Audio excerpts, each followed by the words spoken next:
Welcome back, friends. Today I'm going to show you the strongest 2x2 in Rust history. I'm just kidding, it's not really the strong. every YouTube content creator that builds Rust, they all swear that they have the strongest 2x2, and there's only so many permutations of a 2x2 that there can be, but everyone claims that they've designed the strongest one. Usually they've added a whole bunch onto it, and it's like, is it really a 2x2 still if you've added like a 8-door honeycomb entrance and things like that? This is a strong 2x2 with some tricks in it you probably haven't seen before. I'm not going to claim it's the strongest, but take a look at it. I want everyone watching this video to take a look at this 2x2. How would you rate this? It's fully metal all the way around, except for the little entrance here. It's stone sheet metal doors. The roof is honeycombed. I know how I'd rate it. I'd go through the damn front door because it's right there. No one is going to raid a 2x2 fully honeycombed with metal through the side. No one wants to spend 16 rockets to get into a 2x2 whenever they could just go through the front door. This is what I call controlling the raid path. It's a super important concept that I feel like a lot of base builders don't incorporate into their builds. If you can control where the enemy is going to raid your base from, you can make some really firm assumptions and implications that give you a lot of leeway in how you design your base. So let's take a look at this base, and please note there are external TCs on the outside of it. Every Rust base you make should have an external TC on the outside of it. Multiple external TCs, the more the better. Alright, so let's take a look at this base. Got a doorway in, another doorway to prevent door campers, even though if you have headphones on, I don't know how you can be door camp, but that's just between us. And we have the 2x2. We have our furnaces here, bellowing and cooking our precious metal. We have a cozy cozy fireplace and a couple of lockers, a sleeping bag in there as a respawn point.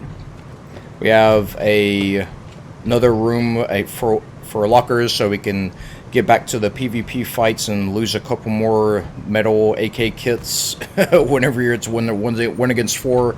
And everybody knows what I'm talking about there. And then finally, we have the garage doors that lead around to the main loot area. Now, I know what you're thinking. This base sucks. I would say the same thing. But there's some things about this base that make it a lot stronger than it looks. First off, the TC is right here. That's absolutely intentional. That's the first concept I want to talk about in this video.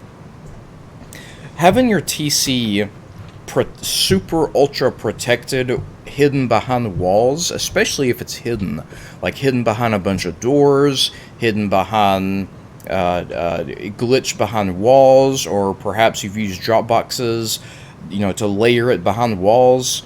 There's a problem with hiding your main TC like that, and it's that the enemy goes looking for it. You don't want the enemy looking for anything in your base. It's a think about how you feel whenever you're raiding a base. What are you looking for?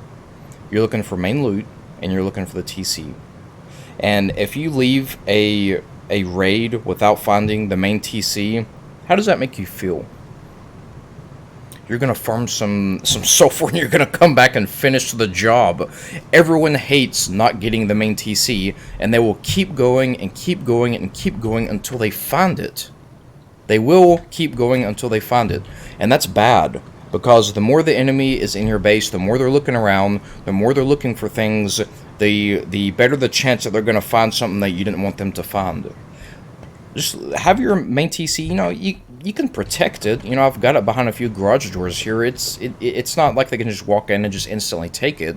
But it's also, it gives the raider a sense of accomplishment. I found the main TC in this base because this guy's an idiot. I found his, air quotes, main loot, which you would store 10% of your loot in these boxes so that the raiders get something. And it feels like they've just tied the knot on a difficult task. They've put the bow on the present, It's like a mental thing where it feels like the raid is complete. And if they get your main TC, that's fine. They can't grief your base because you have the external TCs, right? So leave 24 hours of upkeep in your main TC. That means that if they destroy the TC, because it's locked, right? Everyone locks their main TC. If you don't, you need to. Whenever they destroy the main TC and there's only 24 hours of upkeep in it, they don't get anything from it. They literally get nothing because the base sucks in 24 hours of upkeep so that you can have a chance at, excuse me, of recovering your base whenever you log on the next time. So don't put your low-grade fuel in here, don't keep your gunpowder in here, just keep 24 hours and that's fine. Let them have it. They won't be able to grief your base because of the externals. So that's the first concept. The second concept is, I really like having my workbench next to my loot.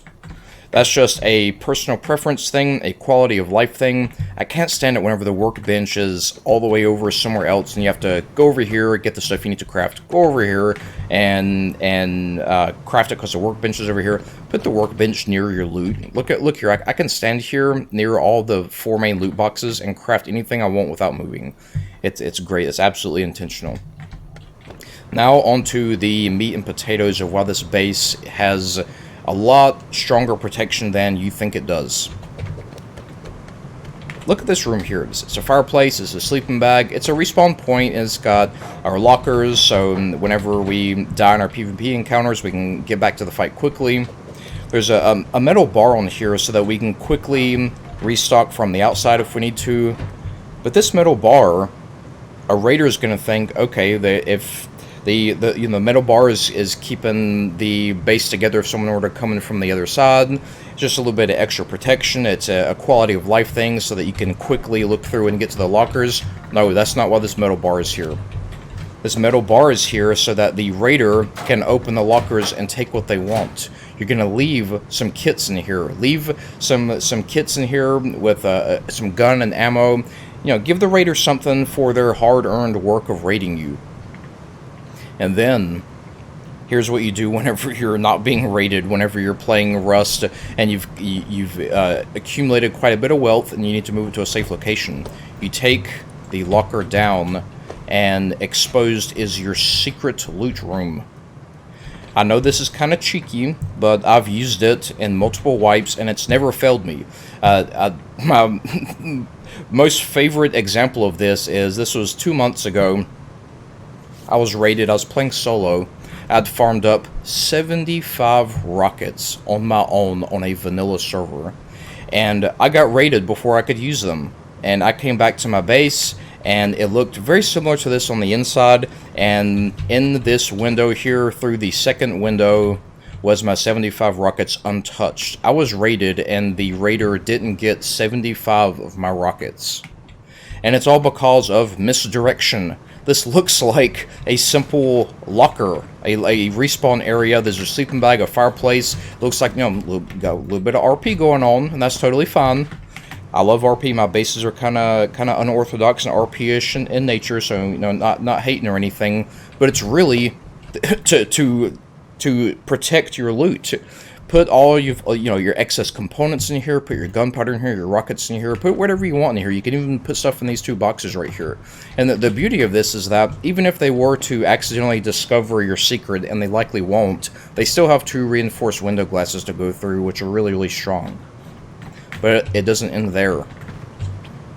Let's take a fireplace up. Ooh, what is this? It's a bunker. And it's not visible while the lockers are up. You see what I'm saying? Whenever the lockers and fireplace are up, you can't see this twig at all. I'm just gonna no-clip through here instead of embarrassing myself. So let's take this twig down. You'll just hit it down. And another secret loot room. 4 large boxes to store whatever you'd like in here. Probably never going to be touched the whole wipe. I was using this same secret in that wipe that they missed my 75 rockets, and they didn't touch this room either. They didn't even disturb anything in this room because there's no point. They know what's in here. It's 2 lockers in this room with respawn kits and a sleeping bag. There's no reason to touch it. Store all your excess stuff in here. Put the twig back up. Pretend that's twig. And you can set the fireplace just back where it was. And then you can put your windows back here and set your... I love how the lockers, you see how they glitch over the fireplace? It's beautiful. Set your lockers back. Da-da-da. And we have a protected secret loot room that no one... Two protected secret loot rooms that no one even knows exist. It's mind games. It's misdirection. And... I mean, I really appreciate all the hard work that some of the Rust builders put into their videos, making these super strong bases with well thought out concepts of how to make the enemy spend as much as possible, but they all have a limiting factor to them. If you make a base that takes 32 rockets to get to the core loot and the TC, what's the limiting factor there? It's whether the enemy has 32 rockets. That's it. If they have 32 rockets, you lose all your stuff. And I've been playing Rust long enough to know that someone will always have 32 rockets. So, whenever you use tricks like this, they can have 100 rockets, they can have 200 rockets, they can have 50 C4, but they're not going to use it because there's no reason to go in here. So put your stuff in there, you know, make sure to repair everything back, and, you know, don't put locks on the lockers here. Let them be able to access the lockers and take those juicy kits, and, you know, put a couple of legit kits in here. Don't put like a hunting bow and a hazmat and that's it. Like put some actual kits in here to make them feel like they're getting something. Again, this room over here, it's the same thing. It's just a decoy. You can use this room for its intended purpose, right? You can actually put your kits in here and use it for its intended purpose, but behind here, more juicy loot storage. And it's all using this visual trick of using the locker. It perfectly covers up a window. And you can see it's actually really easy to set this thing back down. Look at that. It totally covers it up. There's no way that you can see what's in there.